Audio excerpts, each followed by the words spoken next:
Hello, everyone. It is Irene, Lyon here. I am popping in live, as I often do when we are in registration for SmartBody, SmartMind.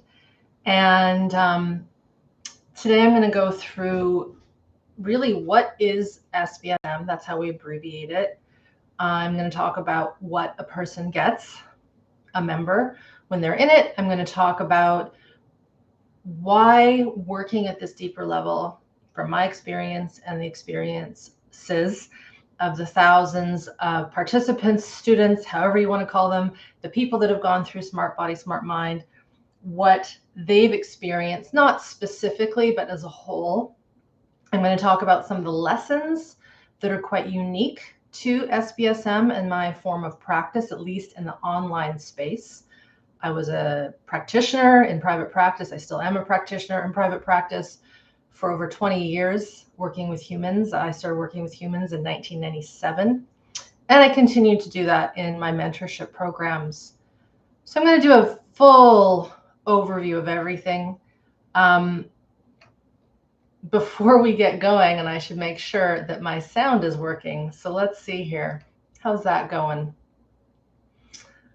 And I'll just wait for a moment. I know live always has its quirks from time to time, so I'll keep an eye on the chat and make sure that the sound is coming through here.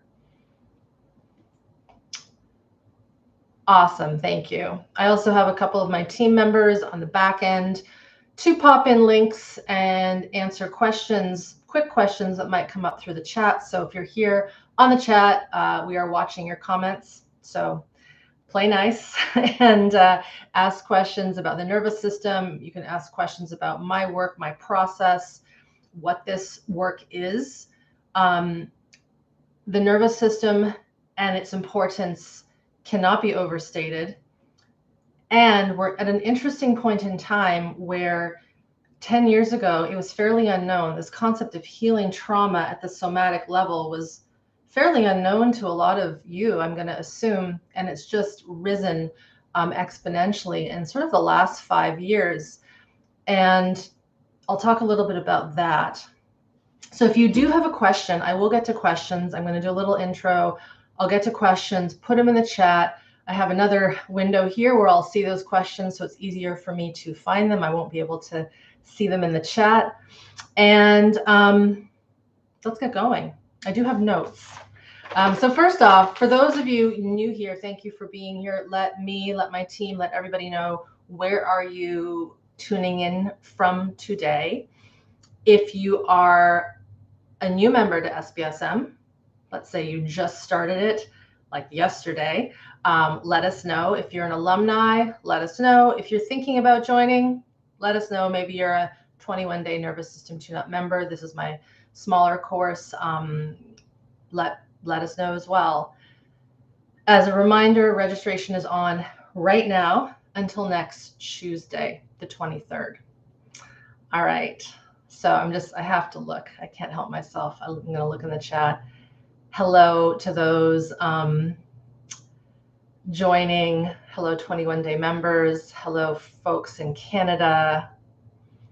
Hello, people who have found me through Sarah Kleiner. Thank you. Netherlands, awesome. Poland, hello. Israel, hello. North Carolina, Buffalo, Belgium, Norway, Pasadena, hello. All right, Ohio.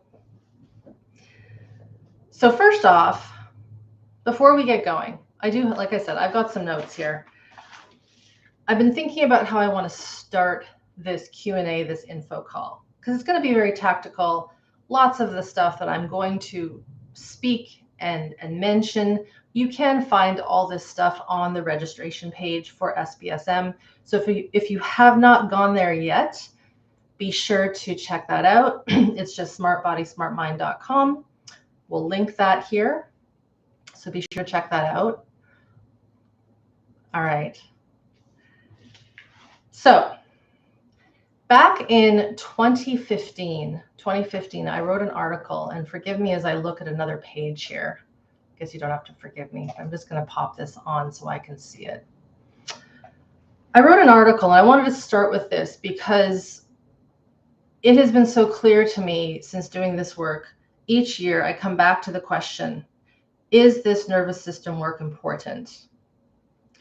Is gaining more regulation in our nervous system, specifically in our peripheral nervous system, which is what I work with directly, which then influences the brain, the central nervous system, the organs, how we connect, how we empathize, how we treat others well.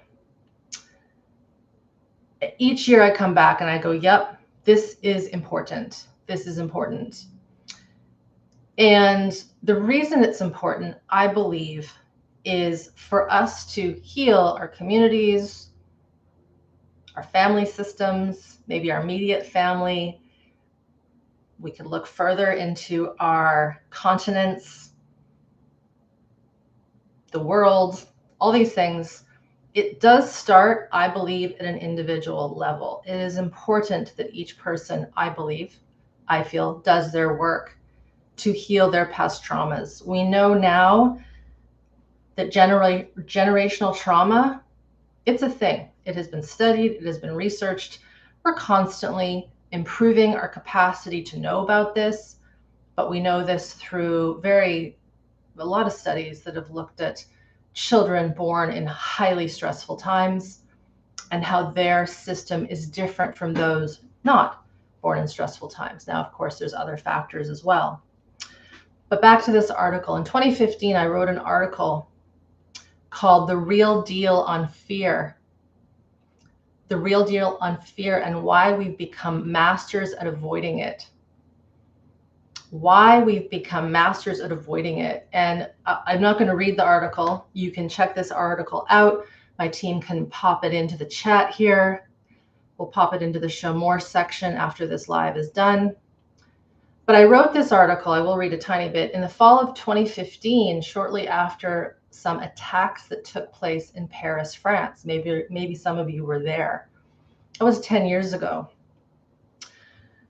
But of course, this article and my contribution here, talking about fear, it applies to all acts of violence.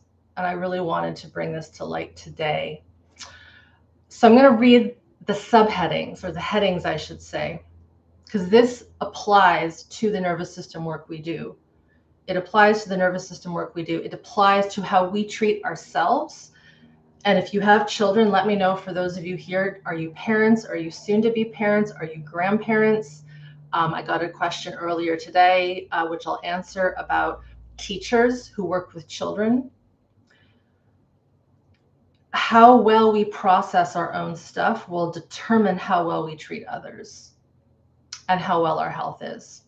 So I'm just going to touch on these headings and then we'll get into the rest of the talk today. So number one, again, remember this is an article I wrote in 2015, The Real Deal on Fear and Why We've Become Masters at Avoiding It. Of course, that's a generality.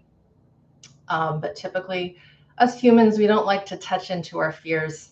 It can be tricky and a little sticky and sometimes not very comfortable at a physical level, at a thought-based level. But this is what nervous system work is. It is about feeling the tough things that our system had to suppress, depress, hide, wipe out of our memories because they were too horrific in the moment that they occurred. This is where we forget things. Some things happen to us when we are really young and we don't have formed memories.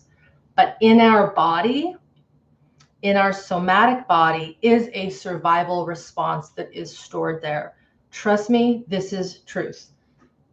I've done enough work on myself, others, those around me, heard stories. We store stuff and it does not go away with time. It just doesn't. So the first bullet point here is fear is not bad. It is a basic biological emotion. The mother bear knows this in the wild. They sense something's not right. The animals in the savannah, their ears perk up when they sense something around them. that might harm them or their herd. This is a defense. It's important. We need to have defenses. Just like if you're chopping vegetables at a counter and the knife drops down, you want to move away from it quickly. And it's not a conscious movement. It is automatic. This is our nervous system in action. So fear is not bad. Survival physiology is not bad. It's a basic biological emotion and protective threat response. So that's the first subheading. Second subheading, or heading, I should say, anger is a biological necessity. Now, most people consider anger an emotion, and it is, but it's also a survival response. It's a protection. Someone cuts you off in traffic, which we've all experienced, I think, for those of us that drive, or we get into an accident. There is a heat that comes through us.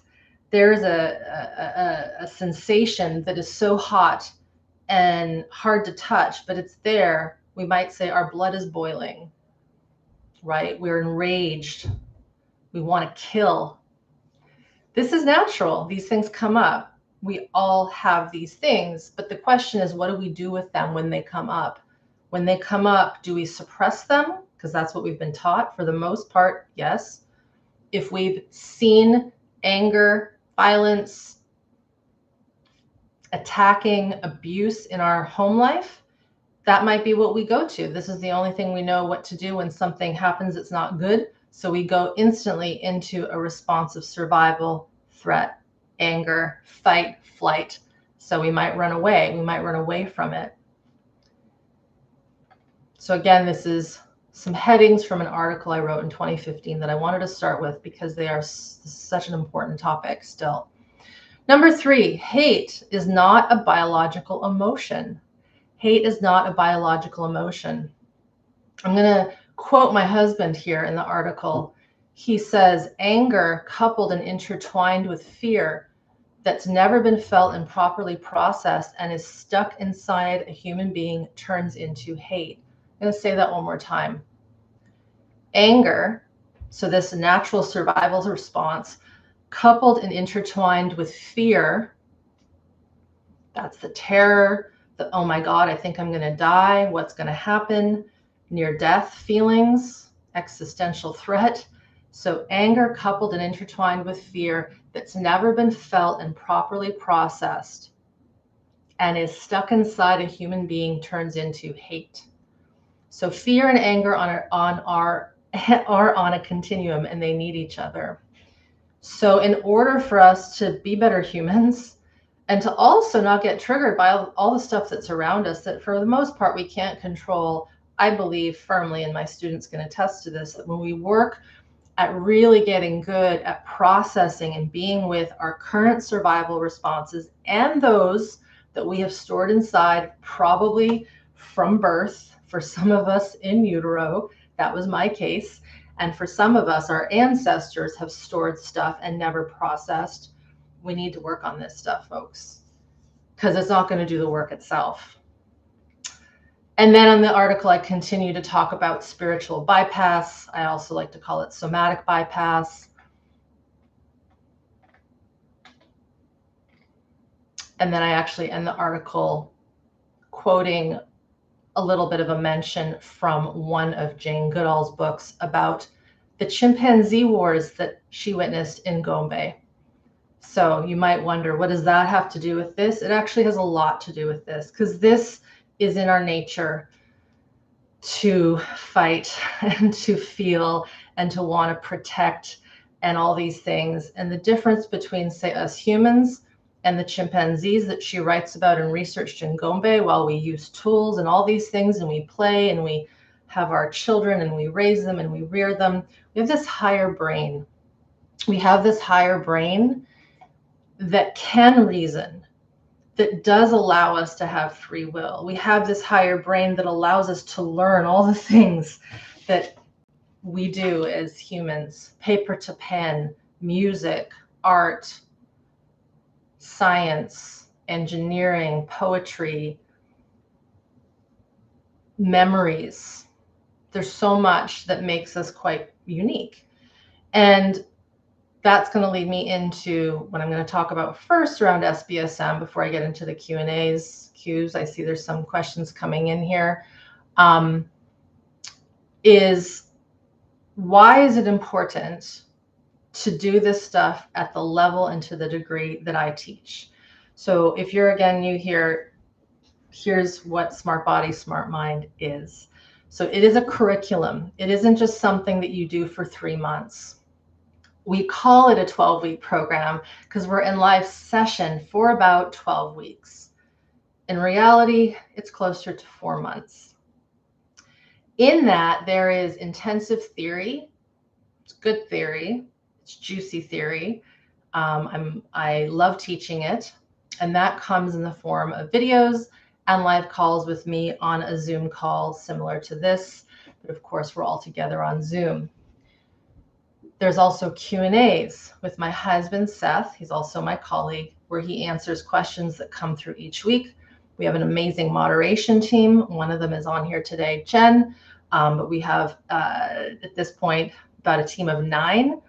And these are individuals trained professionally. They work, all of them work in private practice. And they are there to answer questions real time in our forums.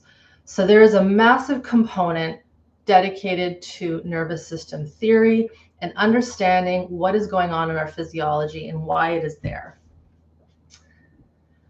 The reason why we need to know this stuff is because humans, we're complex, but our histories are not the same.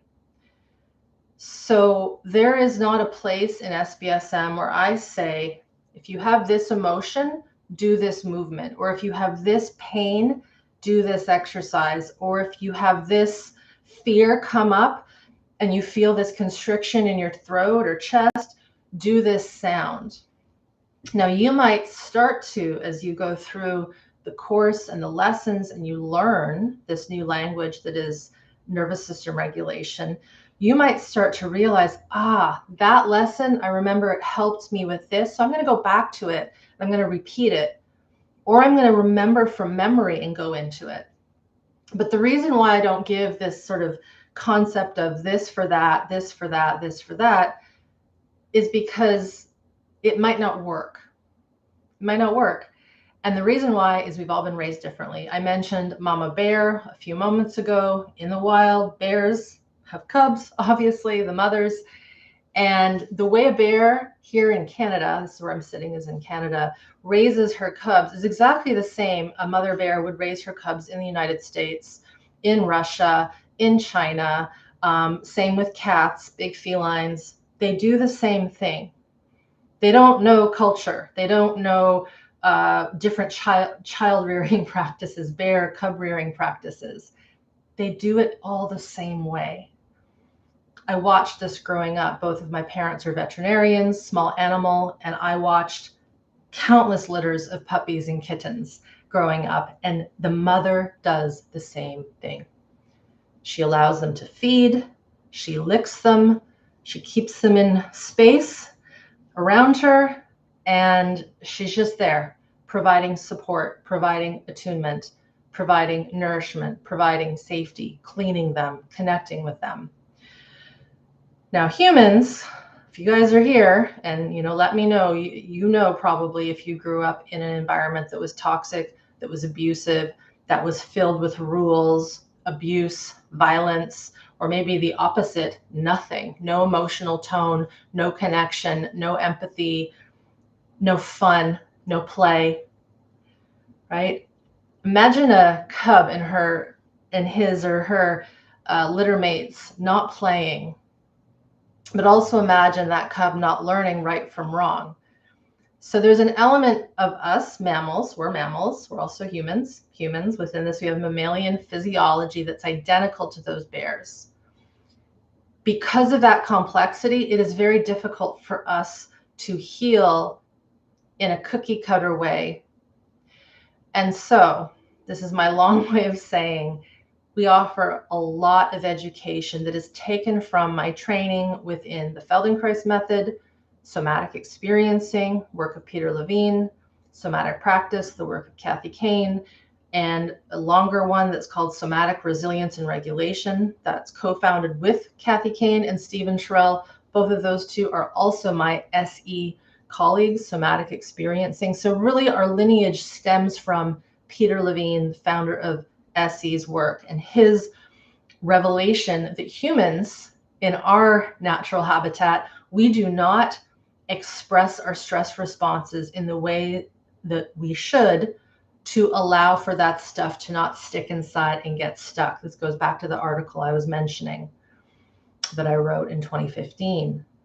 And so by learning the theory, you get to understand all of the complexities, so that when you're doing the lessons in SmartBody, SmartMind, and something bubbles up, something that seems really strange and out of the ordinary, you go, oh, this is that procedural memory that Irene was talking about. Oh, this is that toxic shame thing that Seth was talking about. Oh, this is this early trauma thing that Jen was talking about on the call, where you just don't feel safe no matter what you do. No matter how many locks you have on your doors, no matter how much of an alarm system you have in your home, there is still this inherent fear that someone is going to come in and get you. And this usually, not always, but usually comes from how we were raised. Now, of course, if we grew up in war, if we grew up in a situation like this, my mother was born into the Second World War under martial law in the Philippines, and her stories are crazy. The fear, the sounds, the smells, all of it is still very vivid in her memory.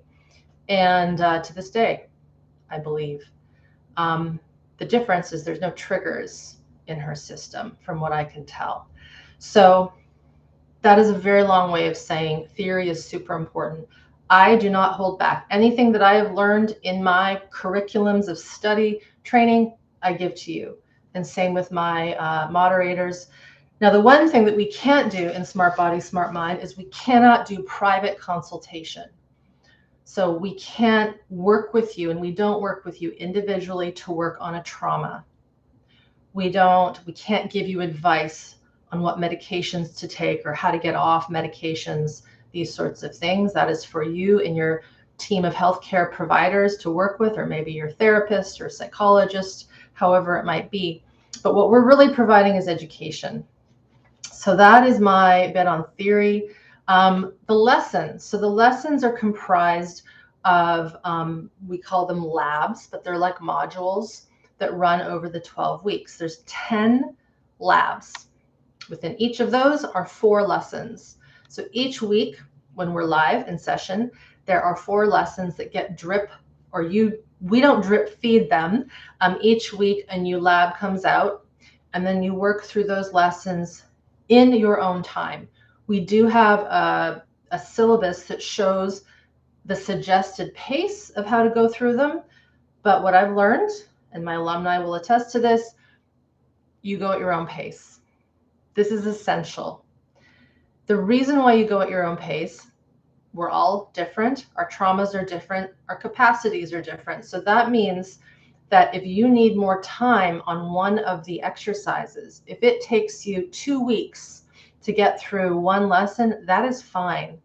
Now, this is going to really challenge those of us who were the good student. Any good students here who were perfectionists, who got good grades and worked hard at it in school? I've seen this trend in some of my senior students even, where they want to please me. They want to make sure that they get the gold star and all these things. And we don't give out any gold stars. We don't have any list that you tick off that shows that you finished your homework. In this training, or in this program, I should say, in this curriculum, it is about your pace, your capacity building, your foundational building, and making sure that your nervous system grows slowly and even slower with time, so that it sticks. What often happens when we get into a lot of healing methodologies is we go in totally crazy, full steam ahead, we burn ourselves out, and then we crash, and then we don't go back to it, and we go, that probably wasn't for me, or I'm never going to get this right, or I'm never going to heal. So another part of this curriculum and the way I like to teach it, the way my team supports it, is we want you to be like a sloth, to be like a snail, to go super slow so that the information seeps in and integrates. Which leads me to another feature of SmartBody, SmartMind, is when you are a member means you've obviously paid your dues and you're in good standing. You can come back and repeat the course, the lessons for life, as long as the program is alive and running. And even then, you can download the audios. You can download. We give you the option to download and save the material. It is yours to have once you have paid your tuition and you are a member. So this work is repeated over and over again. Often people say, Irene, why do your students say, I'm doing another round? Why are they having to do another round? And I answer it this way. I answer it with a question. Could you learn a second language as an adult in 12 weeks to the point where it's fluent? You don't need a dictionary, you don't need Google Translate, and you could just be dropped into another country and just speak that language fluently in 12 weeks? And the answer is no. I'm sure there's some cases maybe where that's occurred. Of course, I've seen children learn languages in a few months, age 5-ish, where they're so young. But we're not 5, at least I'm not 5 anymore. My sense is all of you are adults. So it takes a little longer for us as adults to rewire and re-regulate and build and relearn. If we've stuffed all of our stuff inside, or we've had oversensitivity to our body sensations, which is a common thing with those who have high sensitive tendencies, it's going to take time to shift into what we might call a more healthy baseline, good flow, good homeostasis of regulation. So the lessons are put out in these labs once a week over the 12 weeks. There are 2 rest weeks where we take a pause. You have time to practice, to not do anything. And that's where, you have to guide yourself a little bit. Some of the other things that are in SBSM we call them bonuses. They're really part of the curriculum now. One are a series of movement lessons recorded and designed by my colleague, Ilya Mrak. And he is a master in Qigong, Tai Chi, dance, and really body flow. Energies of the body, moving through the body. He and I have co-taught workshops since 2017. And he was part of my practitioner training this last year. And those lessons are active, but not exhaustive. They're slow, they are gentle ways to get into the system, get into the body in a way that's slightly different than how I teach. And they complement really, really nicely. So those are for you when you become a member. Some other beautiful things. My husband, in addition to being my husband and colleague, is also a audio sound engineer and a composer, and he has a special knack for healing music. So there's a very potent piece of healing music that you receive when you are in the course. Okay, I'm gonna have a little drink of water here, and then I'm gonna look to the questions, and I'll keep talking about some of the pieces around SBSM. All right, here. So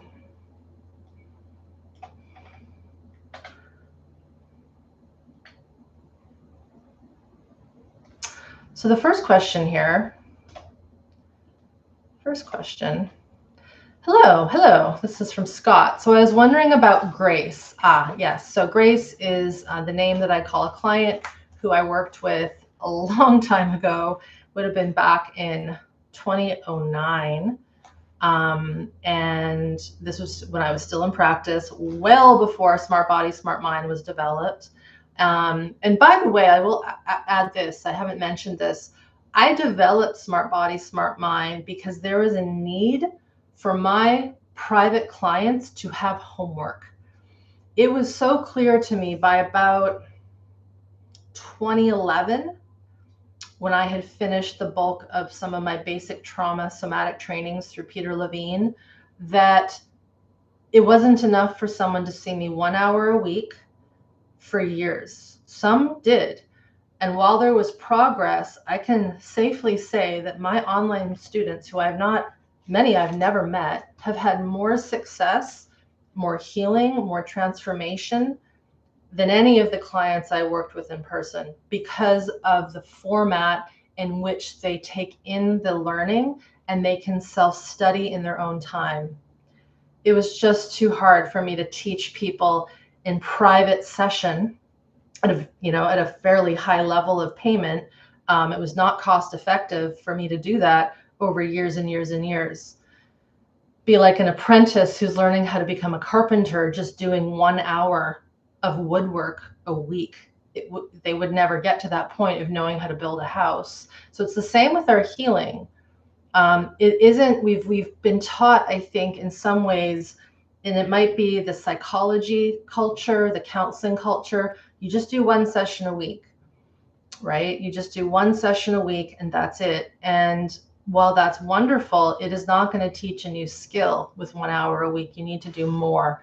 And so a lot of the original lessons that are in SmartBody, SmartMind were audios that my clients got when I was in private practice so that they could practice every day. So back to this question from Scott. I was wondering about Grace, who you mentioned in the IG chat you did yesterday with Sarah Kleiner. How would she have released the trauma of being timed down had she not been with you in person? It's a great question. So there's a lot of context missing in this. And I wrote about this specific client of mine, Grace, on an article. So we can post that here. It's called Grace, a Success Story. I worked with her over about, I think, 3 years. She had 2 frozen shoulders due to an accident, skiing accident, where she broke her ribs. But what was very clear was that there was more than just the broken ribs that was creating the frozen shoulder. And one thing that you learn when you get into the somatic work, and I really learned this through Peter Levine, is when frozen shoulder is happening, it's rarely just physical. There is what we call it an overcoupling, where there is old survival stress, that fear I was talking about, and something called incomplete procedural memory. So if someone tries to attack you, your instinct usually is one of 2 things. It's to attack back or to flee. So that's the fight, flee. For some of us, we might try to talk and connect. This is part of the polyvagal theory. But typically, if someone is really heated, that's not going to work. And if someone's trying to deliberately abuse us, in this case of my client, as a young child, you're not going to talk an abuser out of doing what they want to do, from my experience. And then, of course, the other thing that occurs is we go into what we would call shock or freeze, and then that can lead to shutdown. So in this case, I worked with this client, this woman, and we got to this point where it was very clear during her abuse, she was tied down to things and then was abused. We know this happens, just like we're tied down for medical procedures, for example. And so the way that I helped her finally break out of the frozen shoulder is I gave her pressure against her arms and had her sense in her the survival energy to break free. We sort of rewrote the story within her peripheral nervous system through the motor actions and the emotions and the rage and the terror and all those things. And then she pushed out of it. So the question here, how could she release this if I had not been with her? So one of the things that we start to learn when we get into the theory, we get into feeling, this is a good time for me to talk about some of the lessons. We work with developing what's called interoception in SmartBody, SmartMind, and that is where I am teaching you in the program how to work with various organ systems, namely the kidney, adrenals, the gut, brain, through the vagus nerve, the layers of the body, the skin, the fascia, the bone, the muscle, The diaphragms, which are more than just the respiratory diaphragm. We work with areas of the body that you would work with if you were seeing an osteopath or a craniosacral therapist. While you are not directly working, say, with the cerebral spinal fluid or the sutures of the bones, your intention and your touch and your guidance through my audio, believe it or not, intention is a powerful instrument. It opens up these areas. The other piece, I'm getting to this question, Scott, I promise, is I teach you through the Feldenkrais lessons in the course, in the program, how to move the ribs, how to move the pelvis, how to move the head, the neck, the eyes, all in a very integrated and differentiated way. Of course, this is happening over many, many months, not just in 1 week. So it takes time.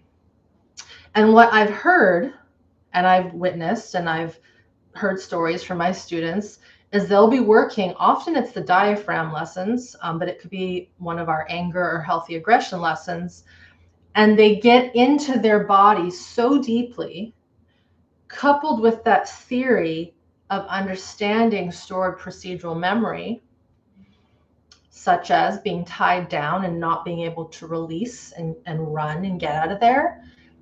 And the body is so intelligent.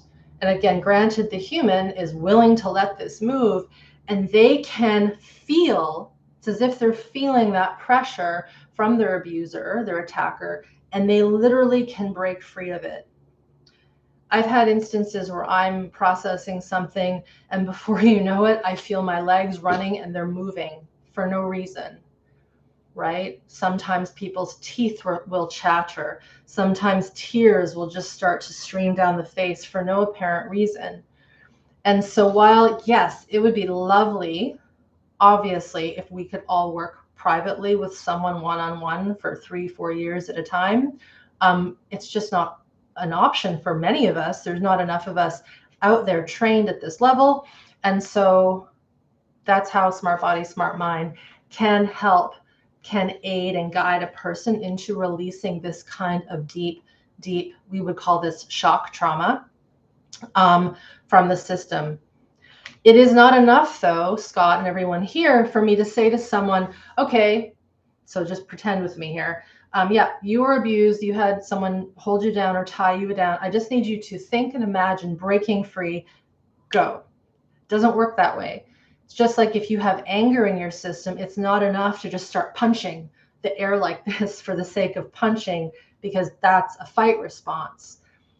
One of the things, again, we get into is how we have to connect with this internal, it's called interoception, the bubbling up of the sensations. Essentially, emotions stem from sensations, typically in the viscera, right? And we know that. We say butterflies in the stomach, frogs in our throat, all these sayings that we have, at least in the English language, to depict little sensations or big sensations that are in typically from the throat down to the groin. And so a big part of SBSM is working with the central core, which is where, of course, the spinal cord is and all of the organ systems and viscera. And a lot of our vasculature is within this area. As Bessel van der Kolk wrote, the body keeps the score, but working with the body is more than just movement of the body. Movement's important. We need to exercise. We need to stay strong, but we do need to get into these deeper layers. I hope that answers your question. Okay.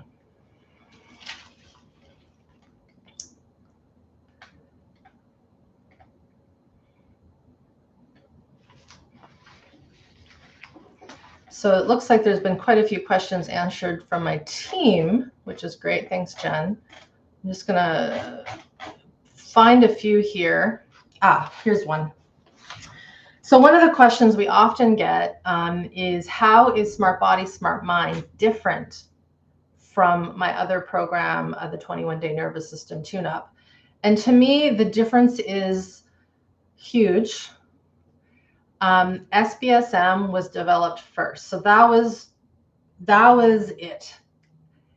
What is in that curriculum? It's not everything, but it is a very solid, comprehensive overview of working with the theory, the education, foundational building, and then working with these internal organs, which are essential to work with, especially when we've had early and developmental trauma, near-death experiences, in utero trauma, anything where the system has really had to be bound down and shut down for a long period of time. For some of us, we might have a tendency to be more overactivated. We would call this, say, anxiety or ADHD, where the system is on this high vigilance alert. That is also a result typically of early and developmental trauma, and the system literally living in a state of terror and fear. To get into these deeper layers, in my experience, it is important to work with the viscera in the way we do in SBSM, to work with the joints of the body, to work with the layers of the body, and to work more significantly with healthy aggression, which is worked with in SBSM, and also notes and teachings around toxic versus healthy shame.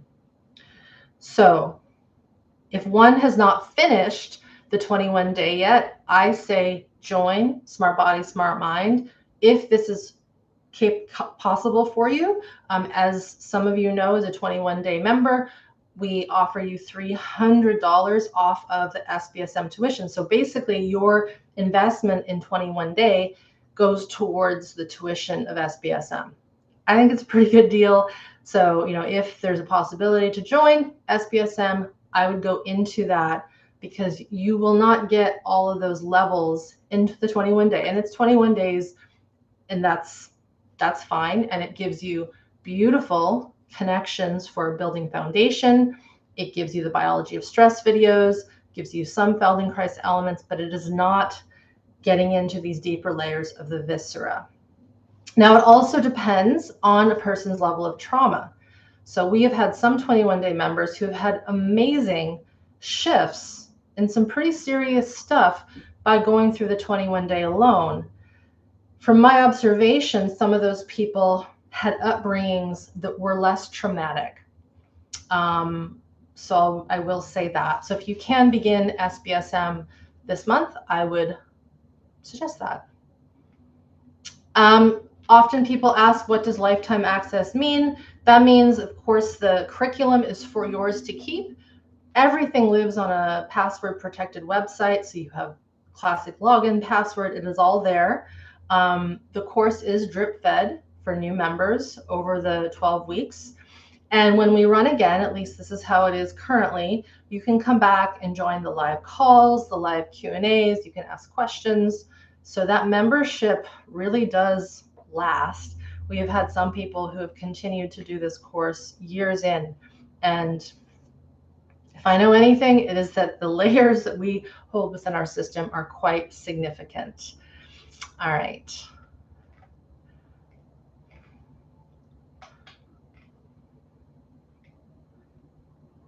Okay, here's a great question from Evan. Evan, hold on, I'm going to have a little liquid here. So Evan asks, I fear that I will get re-traumatized when memories of trauma come up. I can't remember anything before 15 years old. So great question. I'm very sorry to hear that it sounds like there was a lot of intensity when you were growing up, is my assumption. Here's what's interesting. Our bodies are meant to process trauma. And these we call them these procedural memories. There's these survival actions that have to come out. But the trouble is we try to get them out too quickly. It's like trying to pull something out of a box that has no opening, right? You can't take something out of a box if it doesn't have an opening.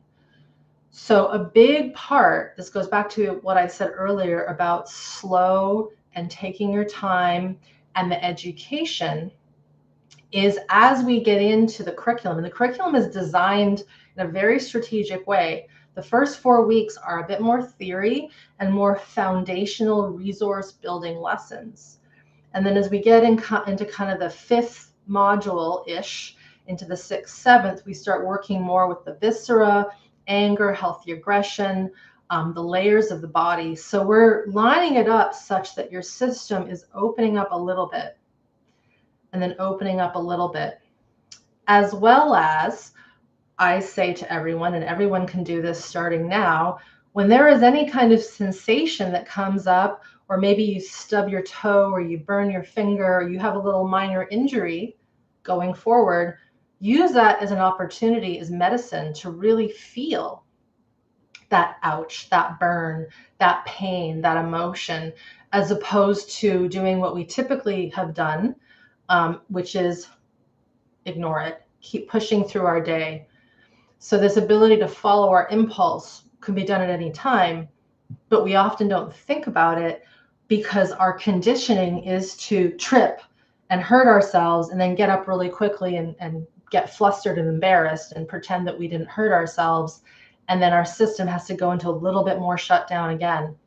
So from experience, again, the way this is laid out, it is laid out such that the foundations build so slowly so that when memories do come up, and they will come up, this is a given. If we have a brain that is working and is not damaged, the memories will come up. How they come up, or the level or the detail, I cannot predict that.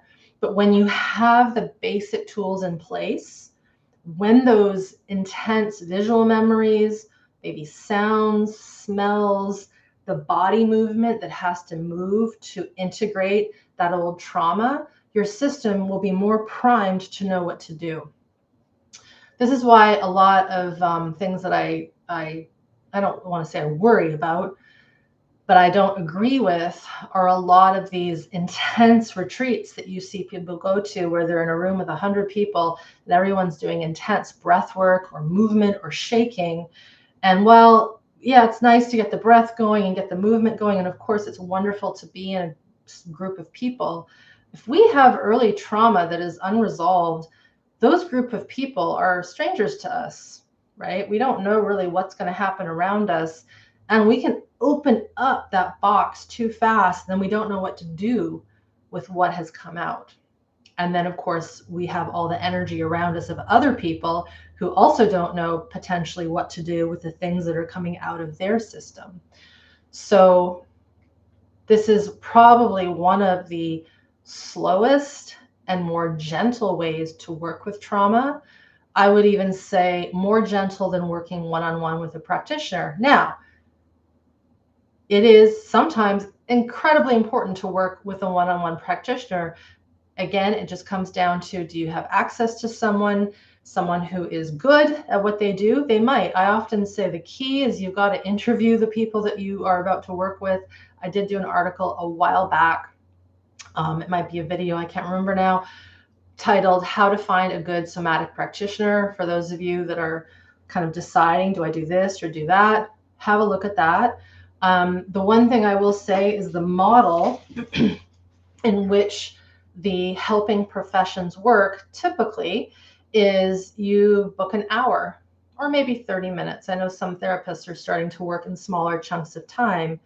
The reason why this is becoming, I think, more popular is if someone does have a solid, trained, trauma-informed lens and they understand the importance of going slow and being titrated, they know an hour for most people is too much. Heck, walking into an office and sitting down for someone that has massive anxiety and early developmental trauma is enough.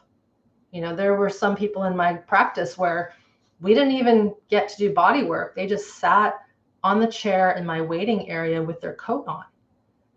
And I sat at my desk behind it and we had a conversation.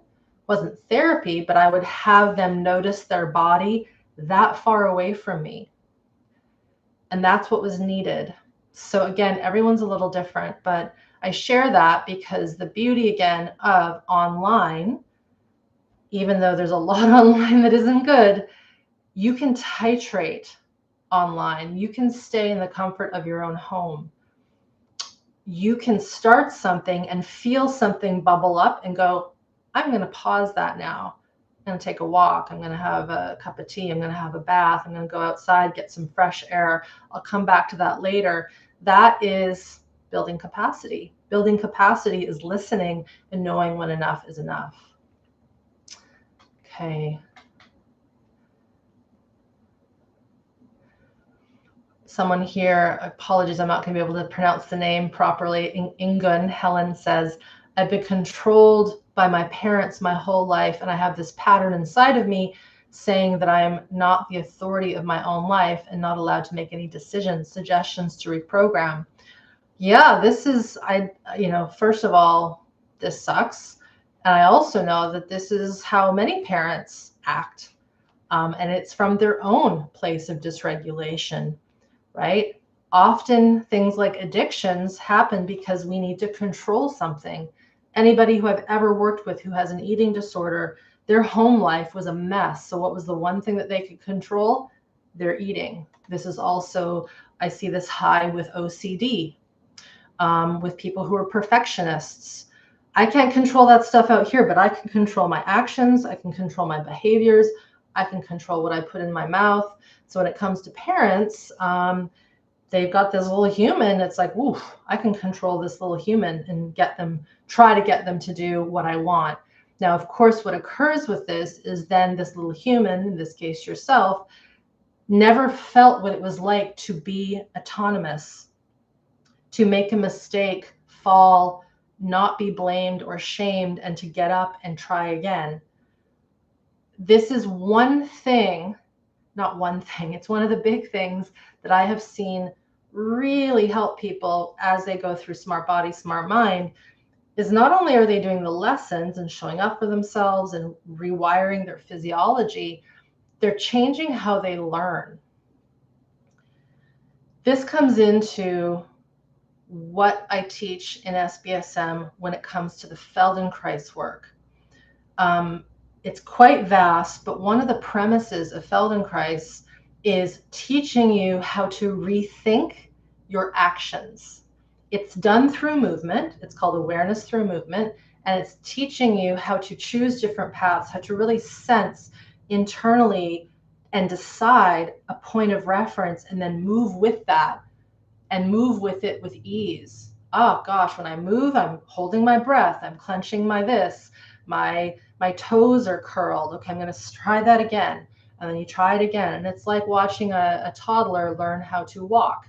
It just doesn't happen. They have to try and fall and get up and try again. And hopefully they don't have a parent controlling their hands. So I use that example here because to reprogram this, we have to go into all parts of ourselves, not just our mind, but our physiology, especially how our spine and pelvis and head sit in the world and how it orients. Often when people feel, we could say, low security, low self-esteem, low self-worth, which is often what occurs when we've had parents who've just they've just kept us under their wraps. It doesn't have to be abuse. Emotional abuse and control is just as poisonous as physical or sexual abuse. Some people might not agree with that, but I can tell you from working with humans over the years, when someone's had their dad beat them up, they know it. Sucks, but they know it. But when they've had manipulation and control from a verbal sense and an emotional tone from their mother or father, that's a tricky one. And it requires rebuilding your system, not from the ground up, because your system is there. You're able to show up to this call and write a question. Your English is perfect, right? So your brain is working. Got to remember that. If anybody, all of you here, your brain's working enough to be here, sit up, listen, nod, maybe disagree with me from time to time, and read other comments, be interested, maybe be not interested, but you're here out of your own authority. And so a lot of the things that we carry with us from a situation like being controlled by your parents come down to pre-verbal, somatic, and in many ways, emotional integrity that allows you to have boundaries and allows you to have healthy aggression. chances are you were never able to scream or say to your parents, fuck off, or all these sorts of things. And I say that deliberately because, yeah, teenagers, for example, they need to show their authority and their autonomy, and they might say it in ways that is very colorful. They do it with actions and behaviors that may be reckless. At least that was the case in my upbringing. And it's a way of kind of shaking it a little bit, but how the parent responds to that is very important. So to reprogram this, again, it comes back to mind, body, somatic physiology, getting that life force energy back, and all of that. These are all things that I've seen people heal and shift through SBSM and working at this somatic level. All right, more tactical question. What time of the day are the live trainings? Great question. So the first thing to know, everything is recorded, just like this live stream is being recorded. It'll go up on my YouTube channel. All the Zoom calls are recorded. They are all popped up onto the site well within 24 hours. Video, audio, and the transcript. The transcript takes sometimes 48 hours to get up. The actual time, 11 a.m. Pacific for my training calls. And then the Q&As, which happen with my colleagues, happen at 10 a.m. Pacific, and it alternates with 3 p.m. Pacific. So they go back and forth. And again, if you can't make the live calls, don't worry. Half, if not more, of our membership are from either the other side of the world where the time zone will never work, or European time, or people are at work and they have to do the trainings in their evenings, on their weekends, or in little chunks throughout the week. So just know everything is recorded. Everything is available to you. So next question from Rocky Wright and Friends. That's a fun one, so I thought I'd name it out. So you ask, I feel like talk therapy doesn't work for me because it brings back the trauma, at least to the mind. Is that bad to suppress? I know somatics works in a different way. Just curious. Great question. So here's my 2 cents on talk therapy. I've had wonderful talk therapists whom have helped me a lot. But the question is the problem that you're talking through related to the nervous system being dysregulated? And if that therapist is not able to help you go into the body and into the sensation and into the emotion, from my experience, and I can almost say this with full confidence, most likely it won't fully heal that thing. Right? And so the mind is powerful, our consciousness is powerful, but our autonomic nervous system is even more powerful. Again, it's that system that puts us into shock if we have an accident or injury, right? It's that part of us that jumps away from something that falls and is about to hurt our toe.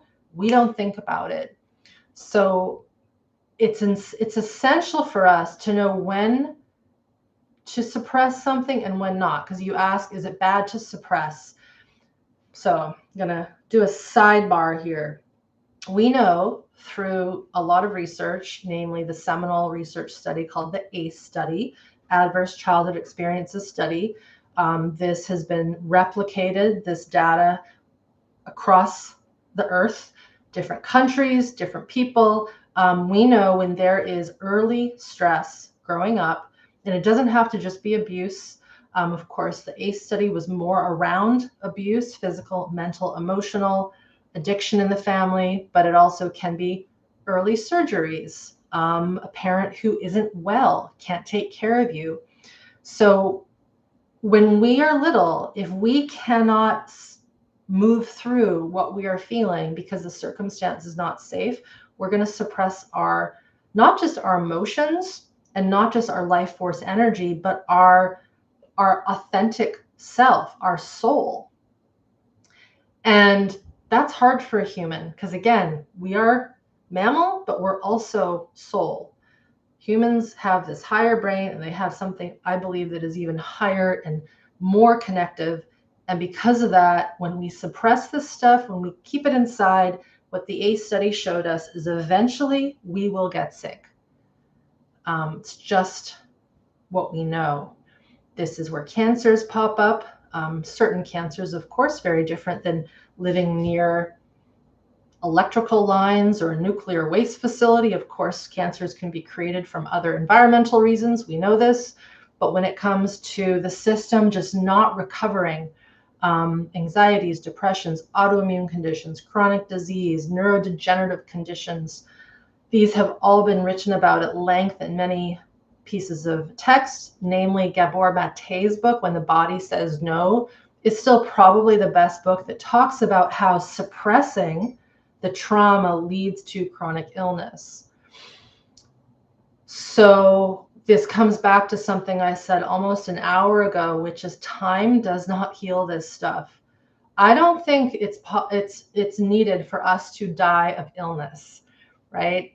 Wouldn't it be great if because we're all going to die, that eventually we just expire, not because we're sick, not because we're riddled with some kind of mental illness or something that's eating away at our body. Now, this is graphic, guys, but we just are healthy, vibrant, independent, mobile, strong, able to take care of ourselves, and then we just don't wake up, right? It's very uncommon to hear those stories, and yet it's become so common to just be like, oh, I wonder what I'm going to die of. What illness is it going to be? And I think a lot of that has to do with this stored trauma. My predecessors will say this. I have seen it as well. It's pretty much a given that something will occur to us. So morbid, but true. Next thing you say, I know somatics works in a different way, just curious. So somatics is a term that's kind of been co-opted in a strange way that doesn't really mean much anymore. Yes, I might call myself a somatic practitioner, but what often has occurred, so the word somatics was co-opted from the Feldenkrais work, and it's its own entity, it's its own methodology, actually, if you look it up, developed by Thomas Hanna. And a lot of times people think of somatics, and for some of you here, you might be like, oh, I thought that's what somatics was, where it's just moving the body, moving the pelvis, differentiating things. And, we could say that's somatics because soma means body. But what we're working with in SBSM is much different, very different. I would call it more scientuitive. This is my company's name. This is my practitioner training, is the scientuitive methodology, which is blending in the biology, the physiology, the nervous system, along with our intuitive nature. And I do believe there is an organic intelligence in us. But of course, when we have these stored traumas, it is very difficult to get to that intelligence in the system. Okay.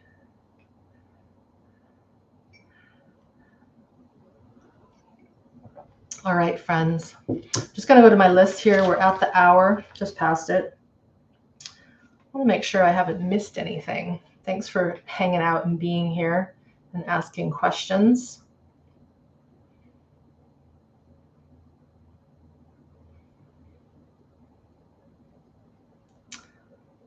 Yeah. So I'm going to pull this back to be a bit more macro. And I'm going to do one little teaching point that is going to, I hope, provide a little bit of understanding as to why we do get sick. So I'm going to just piggyback on that last question a little bit. And that is that there's an old version of how the nervous system works, where we say when the sympathetic nervous system goes on, the parasympathetic nervous system comes on, and it brings the system down. Some of you here might know this, right? You get this, and then something comes in and brings it down. What we've seen, and this has really been the work of Stephen Porges and the polyvagal theory, is that the system actually doesn't work like that. It does in the wild. So in the wild, you get chased, you get hunted. There's usually one of two fates. You get eaten or you get away. If you get eaten, of course, that's the end. So there's no worry about what happens to your nervous system. But if you get away from that threat, it's done. You come back down, you go back to eating your grass, tending to your young, and being in the fields, and it's all lovely.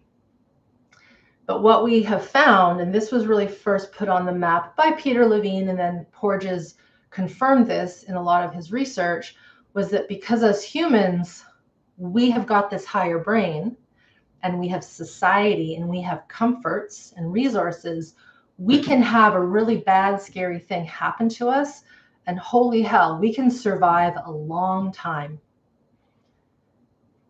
But what isn't happening is the system isn't recovering back to baseline. So every time there is an insult to our safety, when there is a threat, when something happens to us that mounts a stress response, the hormones come in, adrenaline, cortisol, fear, I'm going to die. And then we don't die. Maybe we get a little bruised. Maybe we're in a car accident. Maybe we grew up in an environment that just was not safe. But somehow we persist. And I think we persist because of, obviously, we eat food, we drink water, we have sunlight, we hope. And our higher brain can be very stoically inclined to keep pushing us and pushing us. But what's occurring in that kind of system, and I'm using my hands to depict this, the graph is such that the sympathetic nervous system is on high, but also a part of the parasympathetic nervous system is on high that puts us into shutdown. So for many of us, I'm being very general, but this is kind of the state of the nation, if you will, of humans right now, mostly in the West, I would say, and in some other countries and cultures where there is a lot of hardship, but typically those other countries, they have a little bit more community, a little more connection. But let's just say for the sake of purposes here in North America, European, UK culture, Australia, Asia, we have that fight in us. That fight flight is there, but the system goes, can't fight, can't scream at my parent, can't kick my boss in the shins, can't run away from my kids. God, I want to run away. I'm so tired, but I can't. So we shut it down. We go into what's called functional freeze. And this comes at a price. Over time, the system doesn't repair. The system doesn't recover. One of the things I haven't mentioned, and this is what gets deeply taught in SBSM, is when our system is constantly in survival mode, whether it's fight, flight, freeze, or shutdown, or collapse, one of these four, the immune enhancing capacities of the body cannot work properly. In other words, we're not repairing, we're not immune enhancing, our gut isn't getting properly built back up again. Our circulation is so poor that we're constantly in a state of temperature flux that doesn't make sense. Our appetite isn't accurate. We don't crave being outside and moving because everything is so sore and so ill nourished. Not because we haven't had good food come in, but because the internal physiology is not working well. So the one thing I didn't mention is everything inside, all of our organ systems, our immune systems, our lymphatics, gut, for women, our menstrual cycles, for men, of course, hormones as well, and women are hormones too. All of this is influenced by the autonomic nervous system. That same autonomic nervous system that puts us into survival and keeps us shut down for decades. For some of us, family lines have stayed shut down. And so part of this work is taking off that survival physiology slowly, I will add, so that the organ systems can start ticking over and working again properly. And this is one of the reasons, I think, why we see such an array of change and healing in our students, is that they're working on these one systems at the peripheral nervous system level. That's why we work with movement. That's why we work with somatic sensing, interoception, but also connecting to the outside world, changing our movement patterns and habits. When you work at that peripheral nervous system level, under that is the autonomic nervous system, which is governing the fight, flight, freeze, shutdown, collapse, but also our organ systems, our circulation, our respiration, our capacity to connect and be in the world, to have empathy, all these things. But when we're stuck in that state of high fight, flight, freeze, along with that parasympathetic that keeps us shut down, there's no good in that. And that comes out in chronic illness, that comes out in cancers, because the system cannot keep up and do proper immune enhancing functions. And then it also can come out and in real nasty behavior and how we deal with our friends, our family, our neighbors, etc. So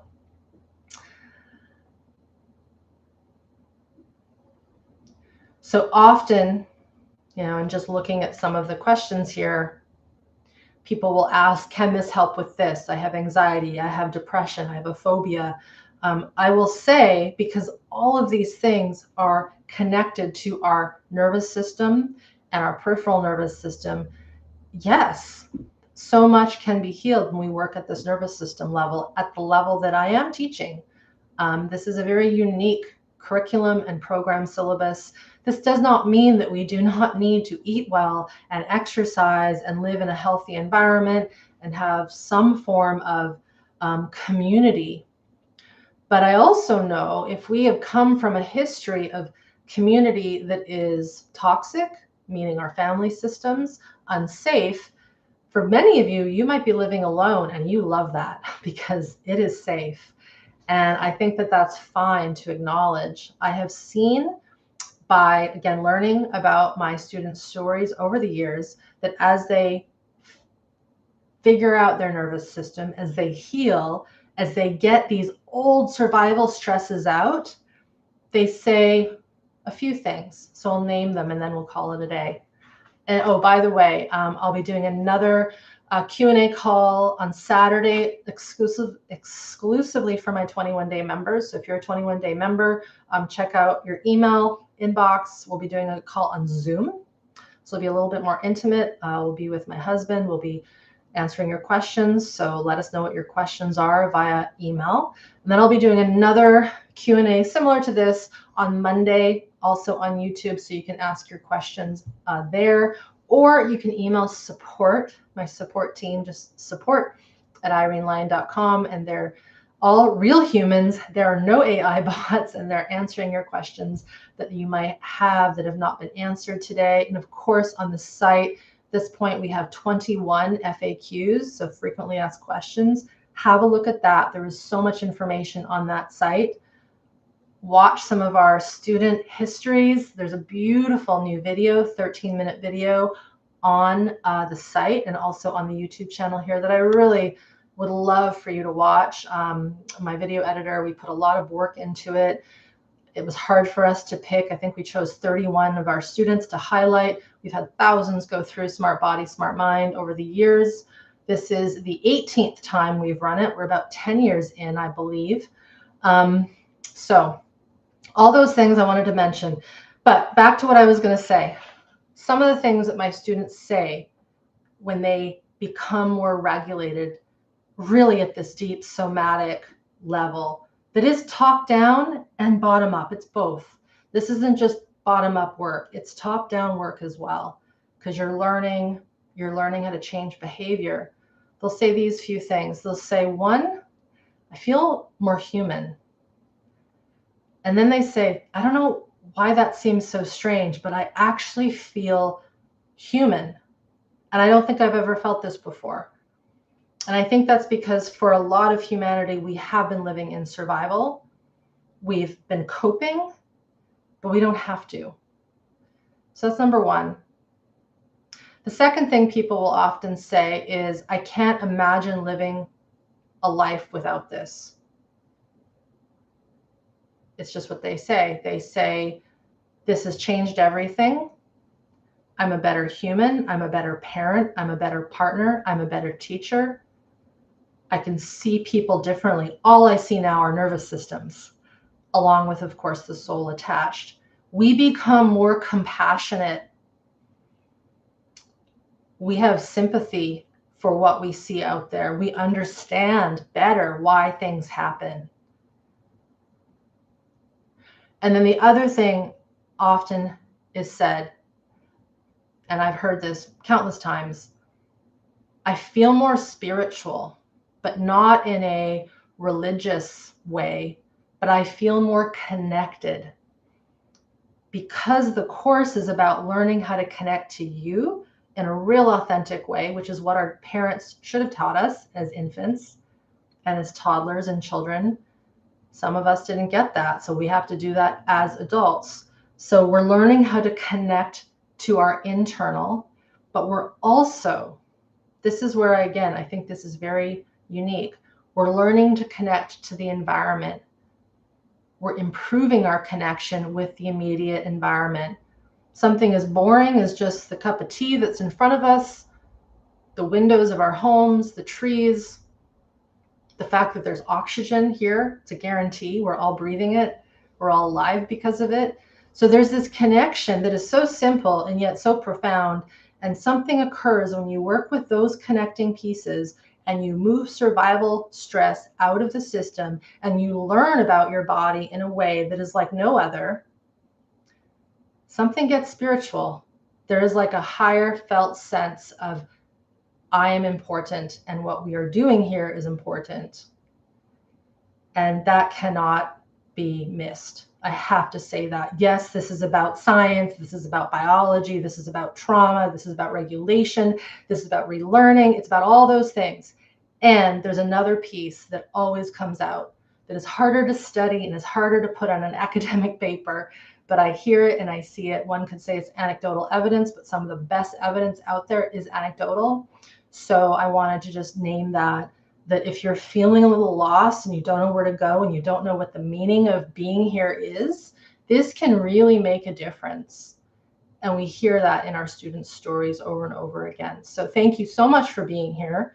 I come back to this every year because it is so important. I have a strong team that helps support this. I have to thank them. This work would not be possible to the degree and level that it is without my staff and my colleagues and those who show up every day to sit on a computer and do this work. Thank you to all my students who have already moved through SmartBody, SmartMind. Thank you to my senior students who just mentored with me over the last year. You know who you are. And thank you to all of you who are already joined. And also thank you to those who maybe won't, but you're just really interested in learning. And you got to keep that spark, because that is the portion that makes us unique and different from other mammals in the animal kingdom, our capacity to learn and keep learning and rewiring. So important for us to remember that. Thank you so much, everyone. And again, if you have more questions, we're here to answer them. We have 1 week of registration to go, just under a week. And can't thank you enough for your time and your attention and showing up today. Bye, everyone.